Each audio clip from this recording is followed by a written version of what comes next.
Ayan si ate. Nasaan yung tali ng sikmura mo kanina? Nasaan yung tali ng sikmura mo? Ay, ayan na. Ayan na pala. Tinali mo dahil masakit yung sikmura mo. Saan dyan? Oh, ngayon eh, tapos ng gamutan natin. Di ba nakalalay ka kay kuya kanina? No, kuya, no? Nakalalay ka kanina. Oh, ngayon, tapos ng gamutan natin. Sige, maglakad ka ulit ka, te. Wala nang alalay yan. Thank you po, Ama, sa iyong pagpapagaling. Palakpakan na amang makapangyarihan. Balik, te.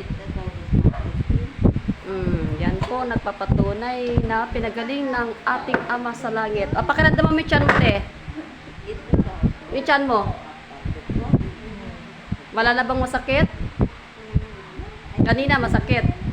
Ano masabi mo sa Diyos? Sana tuloy-tuloy na ang pagpapagaling ng Ama sa'yo. Nang dire-diretso. Ano masabi mo sa Kanya? Naririnig ka niya. Sige, magmensahe ka sa Kanya.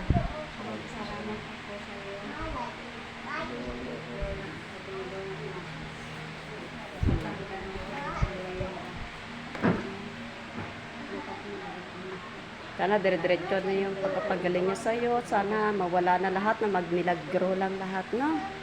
Okay. Salamat. Hindi niya kaya uminom ng ganun. Hindi mo kayang uminom ng tubig. Pero ngayon, thank you, Lord. Wala na yung... Tapos yung likod mo kanina, masakit ka mo, di ba?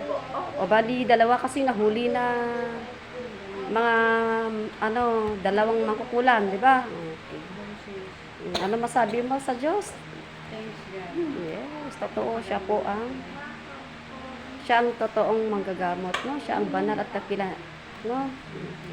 Sige, sana pagpatuloy na ng Ama, narinig niya tayo ngayon, sana pagpatuloy niya na dire-diretso ng pagpapagaling mo, no? Manalig ka lang sa Diyos, huwag kang susuko, ha? Manalig ka lagi sa Kanya, walang posible, na? Okay, God bless po sa lahat. Kuya.